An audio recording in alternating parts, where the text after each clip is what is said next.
Episode start होता है और हमें फिर से वही सीन दिखाया जाता है जहाँ पर जीव की माँ एम्परर से बात कर रहे थे। जीव की माँ कहती है, महाराज बीते हुए कल को आप भूल जाइए। हम सबको उन सब चीज़ों के बारे में ज़्यादा सोचना नहीं चाहिए और आपको ये पहले सोचना चाहिए था कि मुझसे ऐसी गलती कैसे हो सकती है। एम्परर कहते हैं, आप अभी भी हमें ही दोषी मानती है। तभी जीव सोचती है, जब कोई आदमी अपनी पसंदीदा औरत से ये कहता है कि वो उसे दोषी मानता है कि नहीं, तब इसका मतलब ये होता है कि वो उसे बहुत ज्यादा प्यार करता है ना। पिताजी को अचानक से ही माँ पे प्यार आ गया है, पर ये कैसे हो सकता है। एम्परर सोचते हैं, ये छोटा शैतान एक इतना बदमाश है। जीव की माँ जीव की सर को सहलाते हुए सोचती है, अरे नन्ही बच्ची, तुम्हें इस बारे में कैसे पता होगा। वास्तव में तो सम्राट किसी से भी मोहब्बत नहीं करते हैं। जीव की माँ कहती है, महाराज सूर्यास्त हो चुका है, आपको अभी अपने कमरे में लौट जाना चाहिए। एम्परर कहते हैं, लेकिन मैं आज यहाँ रहना चाहता हूँ। जीव की माँ कहती है, ठीक है महाराज, अगर आप चाहे तो मैं हॉल में सो जाऊंगी, आप मेन कमरे का यूज कर सकते हैं। कहते हैं, ठीक है कोई बात नहीं, मैं अभी अपने कमरे में जा रहा हूँ, मैं तुम्हारे मन बदलने तक मैं तुम्हारा इंतजार करूंगा। फिर एम्परर जीव को उठाते हुए कहते हैं, अभी के लिए मैं जीव को साथ ले जा रहा हूँ। जीव सोचती है, माँ उन्हें नहीं चाहती, इसका मतलब तो ये नहीं कि वो मुझे बंधक बना के ले जाए। सीन चेंज होता है और हम जीव को देखते हैं जो कि एम्परर के कमरे में अपनी आंख मल रही होती है। एम्परर उसे देखते हुए कहते हैं, क्या तुम जाग रही हो, तो चलो मेरे साथ कोर्ट चलो। जीव कहती है, कोर्ट।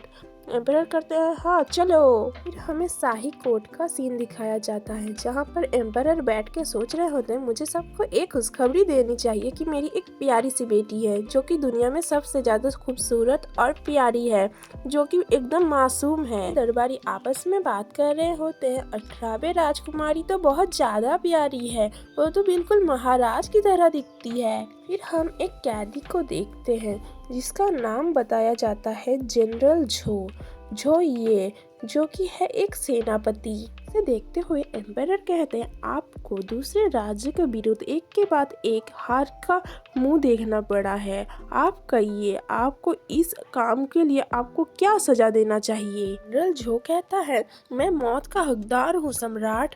जीव सोचते हैं, मैं आखिर पिताजी को एक कैसे बताऊं कि जनरल झो एक अच्छे आदमी है।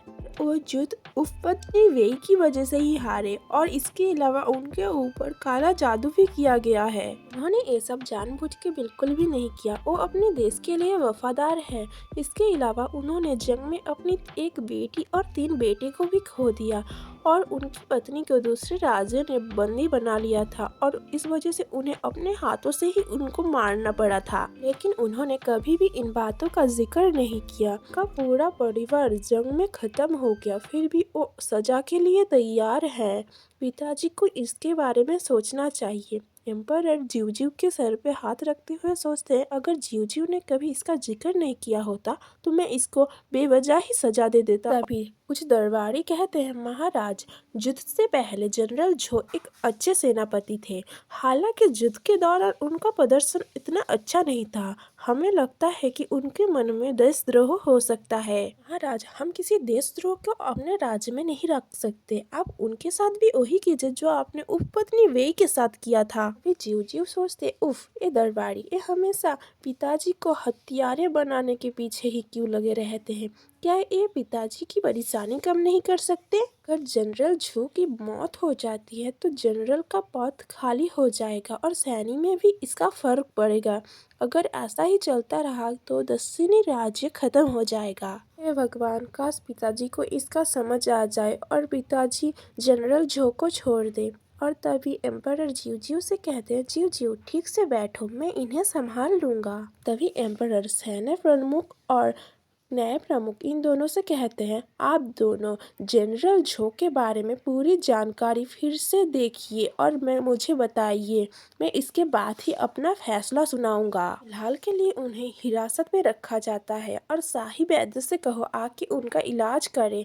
जीव सोचती है शाही वैद्य से कुछ नहीं होगा, वो काले जादू को भगा नहीं सकते। पर कहते हैं जाओ जल्दी जाके शाही वैद्य को बुला के लाओ।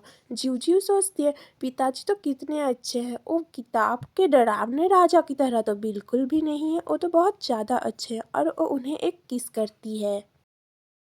अगर आपको ये वीडियो पसंद आई तो प्लीज़ लाइक एंड कमेंट कर दीजिए और अगले चैप्टर के लिए भी कमेंट ज़रूर से कर देना मत भूलना। Bye bye.